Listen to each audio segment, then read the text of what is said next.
Pois é, estamos ao vivo, que coisa engraçada, né? Do nada, quer dizer, não foi do nada, né? Da manhã, não tinha claro. Lumba, pegou na cara, uma delícia.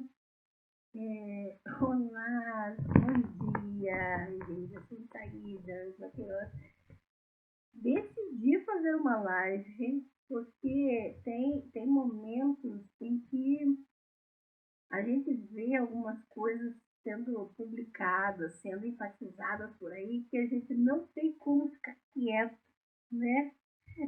Bom dia. Quando eu faço live cedo, assim, né? Tipo, 9 horas da manhã, que é quando eu ligo o computador, mais ou menos, né? De manhã, é porque a coisa tá feia aqui dentro da minha cabeça. Bom dia. Bom dia, bom dia. Ô, gente, muito obrigada. Ah, tá baixinho o negócio? Ah, meu Deus. Como será? Vocês não estão me ouvindo bem? Não estão me ouvindo bem? Agora que eu pôr fone. Eu vou pôr o fone e vocês me avisam se melhorou, tá bom? Às vezes melhora.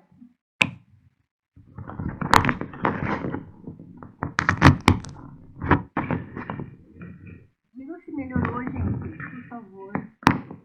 Bom dia, bom dia. Bom dia. Melhorou o áudio, gente? Bom dia, bom dia.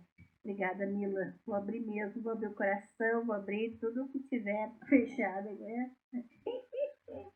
Hoje é o dia, né? Bom dia, bom dia. Só me avisem se o áudio melhorou, tá? Continua baixo, nossa, que muito engraçado. Deve ser o celular que não tá das melhores, né? Deixa eu não sei se eu tenho alguma coisa que eu possa fazer, porque já melhorou, gente? Melhorou o áudio? Eita. Mas dá para me ouvir? Dá para entender o que eu estou falando? Mesmo baixinho? Bom, vamos lá, né? Desde ontem à noite, assim, tem algumas pessoas que eu sigo, né? Eu não sigo todo mundo que eu não dou conta, minha cabeça não dá conta, então eu preciso que vocês... obrigada pelos avisos, tá, gente? Obrigada pelos avisos mesmo. Mas eu sigo várias pessoas, né? Em algumas redes aí. E aí o que acontece? Eu gosto de certas redes, certos grupos, certas pessoas, porque trazem informação ou fazem verificação de fatos e coisas assim. E tem um casal que eu não vou nem nomear, não é o caso aqui, mas tem um casal no TikTok que geralmente verifica desinformação e coisas assim. E ontem eu vi um vídeo deles falando sobre a narrativa de Davi e Jonatas na Bíblia Hebraica, no Antigo Testamento. E assim, com essa loucura do Valadão, né? Muita gente começou a se levantar para falar, para tentar rebater ele, né? E é algo que eu sempre bato nas minhas redes, que é a questão de você se depara com fundamentalistas, né, religiosos, e que pegam os textos bíblicos para se fundamentar nos seus ataques, nas suas violências, você sabe, para defender os seus dogmas e principalmente para atacar pessoas ou excluir pessoas. Se você quer ser honesto, né, com as informações, quer combater a desinformação, você também não pode disseminar desinformação, ok? Então, eu decidi fazer essa live para alertar o povo que quer combater desinformação, que está em busca de verificar fatos, de não ser levado por qualquer discurso, essas questões todas. Até hoje de manhã, eu ainda não tenho certeza se esse é o propósito, desse casal do TikTok. Porque, apesar de todos os vídeos anteriores que eu vi deles, eu percebi essa postura, obrigada, queridos, eu percebi essa postura de tentar passar informação e combater a desinformação nesse vídeo que eu vi ontem, e eu comecei a fazer comentários. Eu não sou de fazer isso, eu evito o máximo comentar em redes alheias, porque eu entendo que a pessoa está na rede dela, ela posta o que ela quiser. Porém, ela tocou numa área que eu pesquiso. Ela tocou numa narrativa da Bíblia hebraica sobre Davi e Jonatas, e aí o que acontece?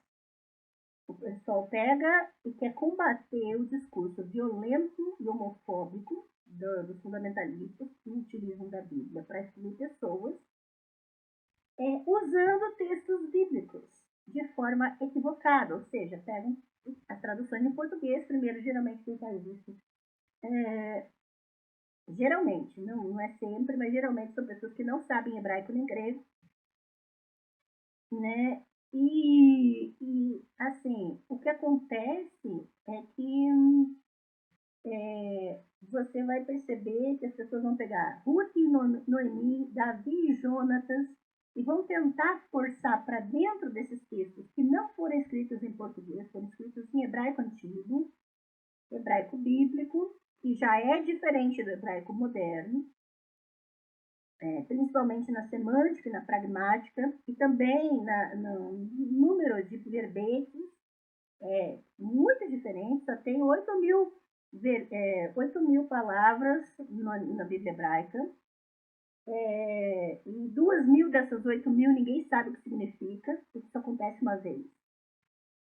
Então a gente tem que diminuir, tem que, quando vai fazer uma tradução de um texto bíblico, primeiro você tem que saber que você não pode fazer análise voltado para uma única perspectiva. Se você quer se informar, você precisa de estudo linguístico, hebraico antigo, você precisa de contexto histórico, arqueológico, historiografia, literatura, estilo de linguagem.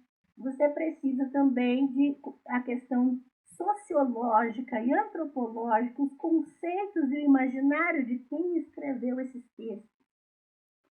Então, já tivemos uma live no meu canal, já está lá gravada, quem quiser conferir.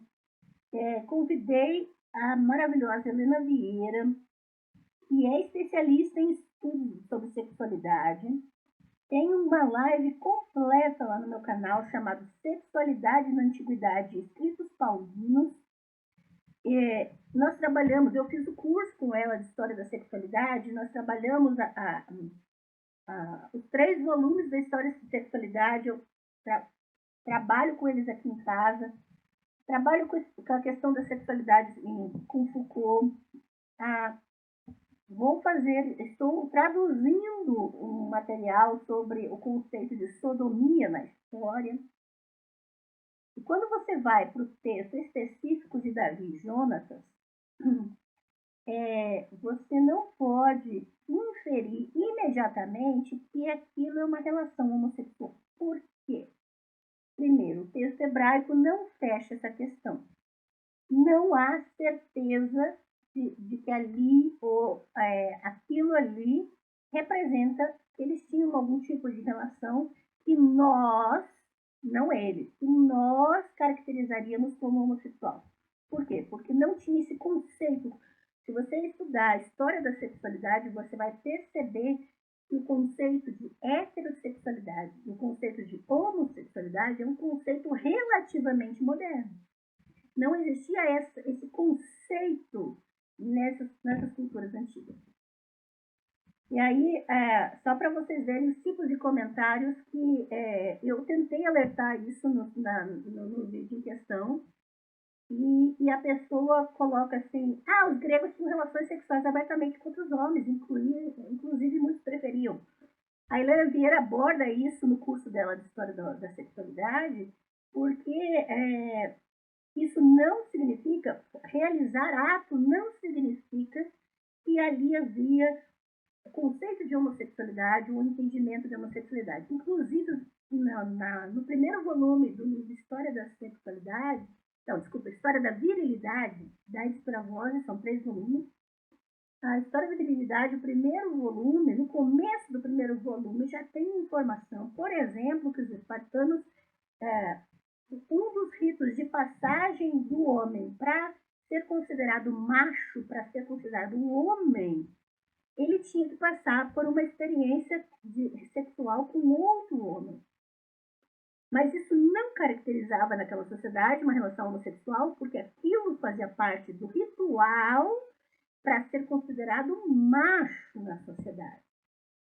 Percebe que nós não podemos pegar o nosso conceito moderno e enfiar numa cultura antiga que não tinha essa concepção, só porque a gente sabe, isso é característica de colonialismo, né? De querer enfiar em outras culturas, em outras línguas, em outras épocas, a nossa lente de interpretação. Percebe a problemática?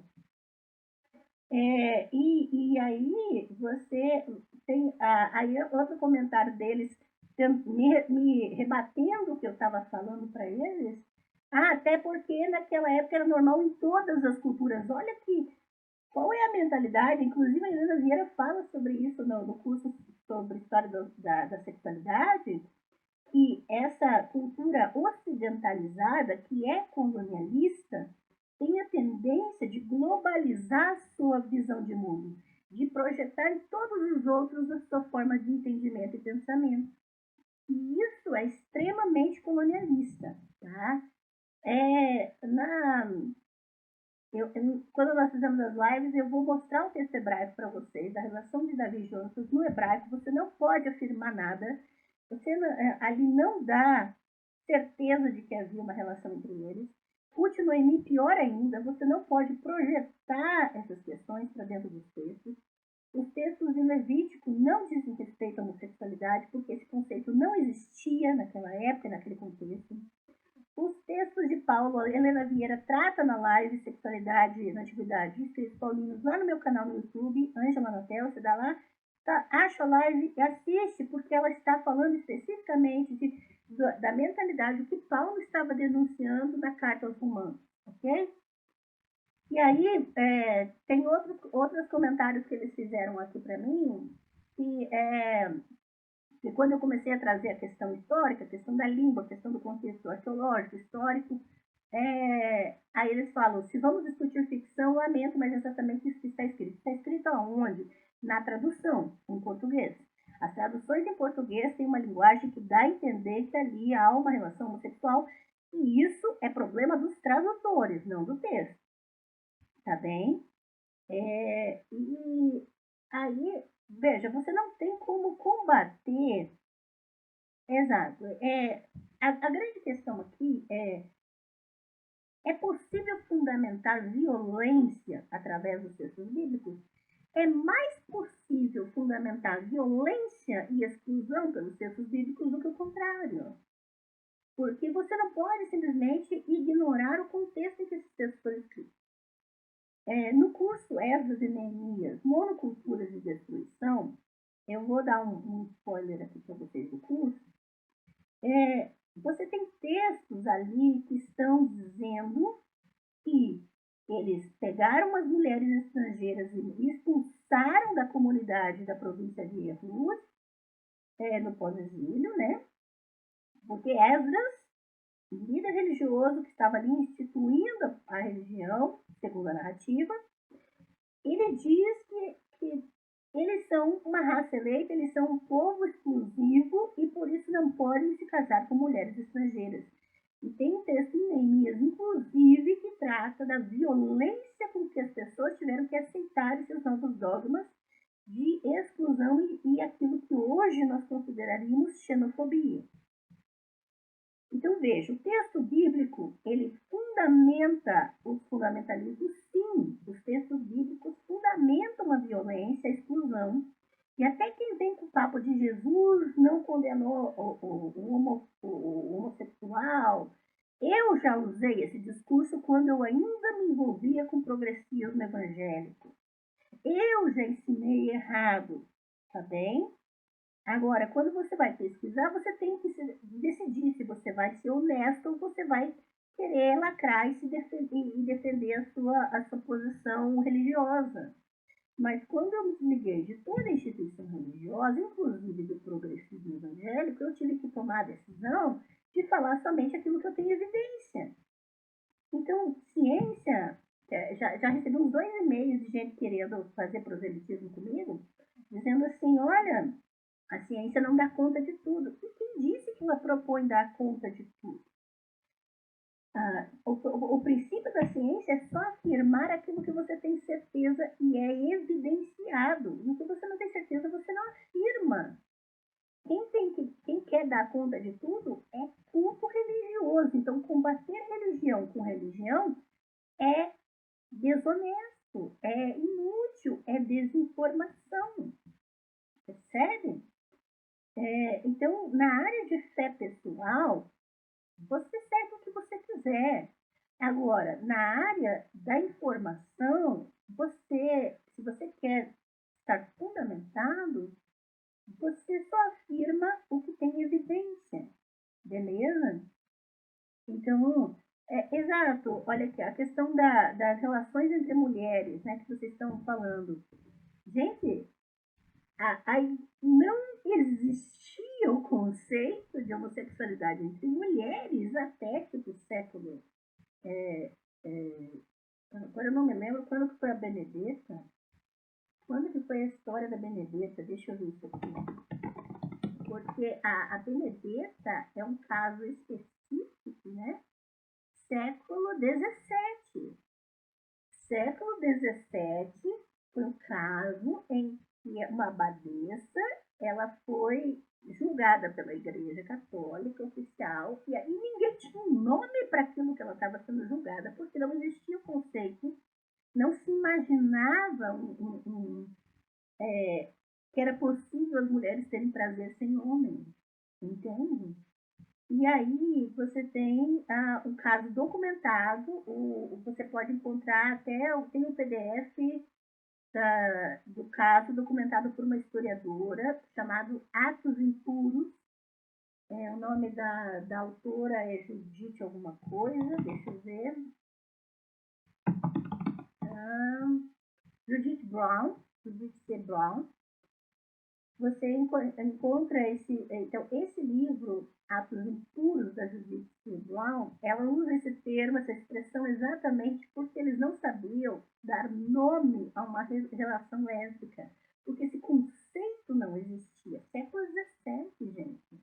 Então perceba, até o conceito de sodomia, que eu vou tratar em lives, eu estou traduzindo o livro, então vocês têm que me dar um tempo para terminar de traduzir, porque eu tenho que terminar minha tese também até mês que vem. Então, é só uma questão de tempo, tá?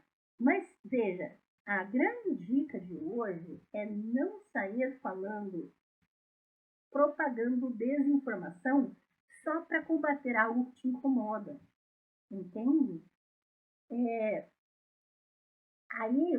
Aí a pessoa viu, né, que eu estava trabalhando, comentando sobre história, teologia, e daí ele quis colocar Reino do Norte, Reino do Sul, como se, esse casal, né, nos comentários, como se, para mostrar para mim que eu sabia alguma coisa do que estava falando, né?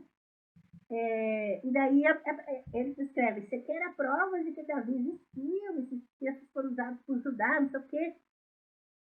Exato. Agora, a grande questão foram usados para quê? Não foram utilizados para descrever que Davi tinha alguma relação com Jonatas. O texto hebraico não diz isso, né?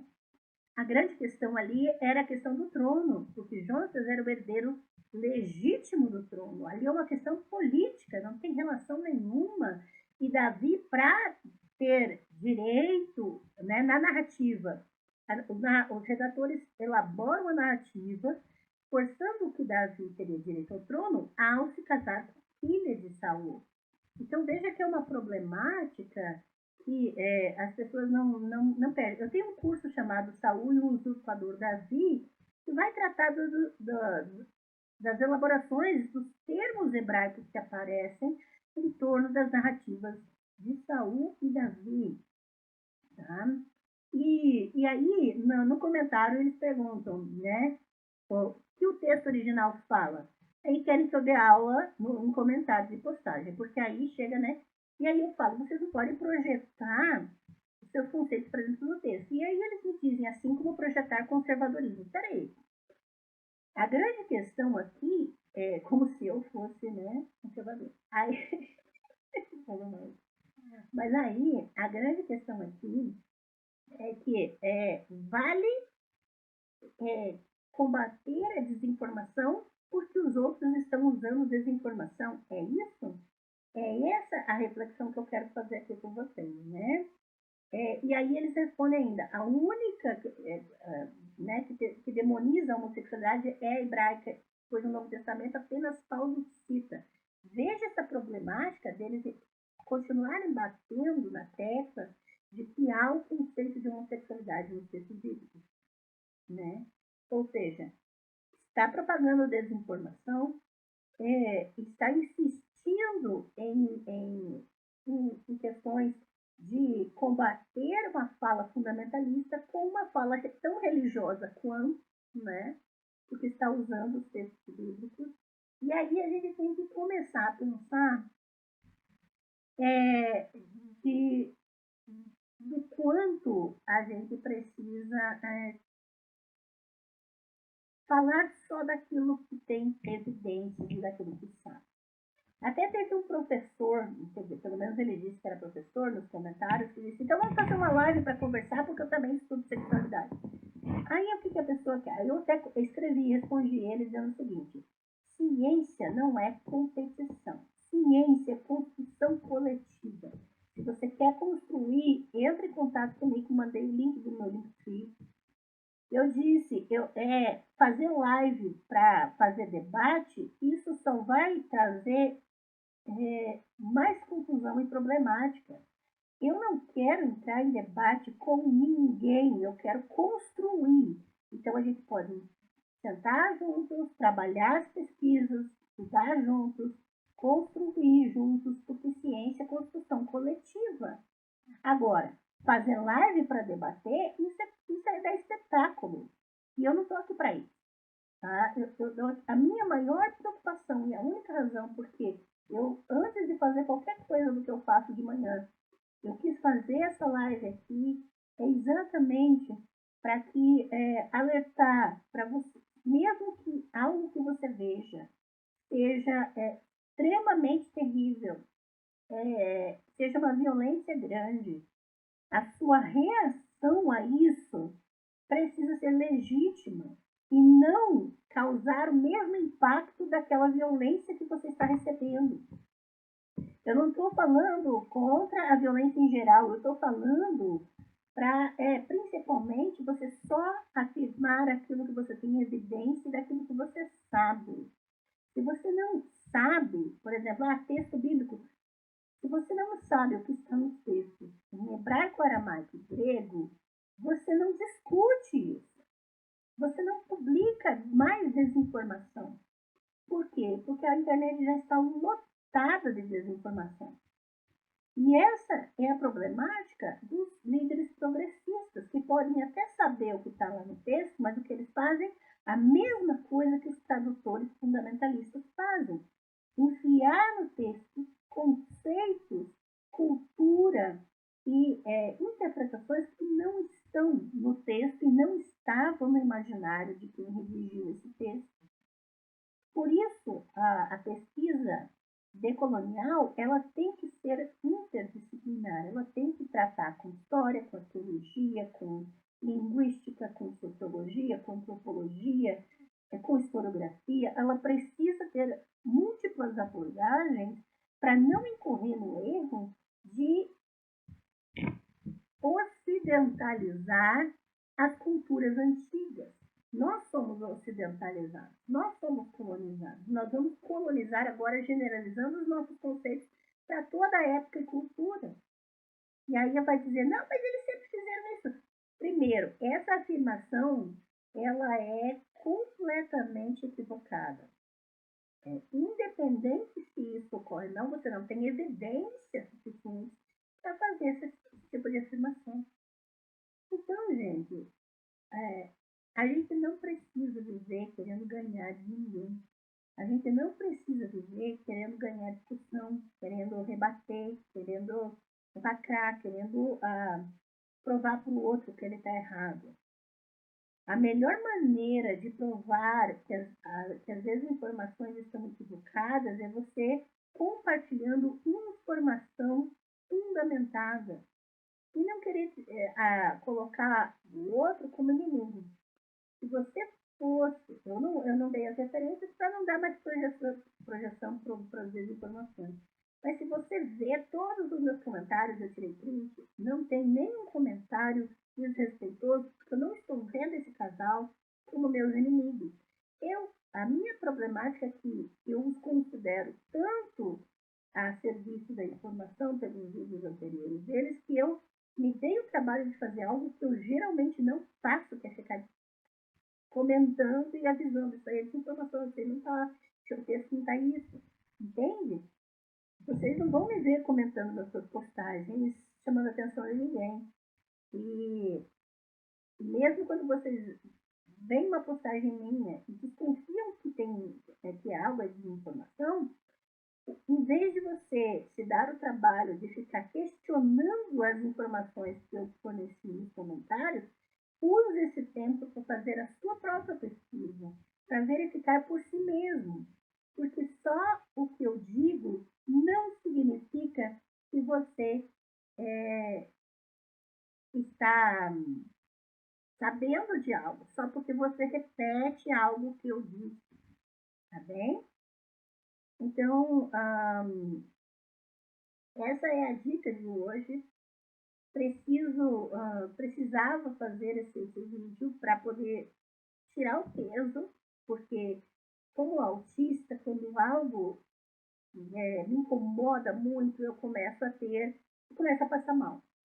Eu começo literalmente a passar mal, eu começo a ficar angustiada, eu não consigo mais produzir nada, eu não consigo fazer nada se eu não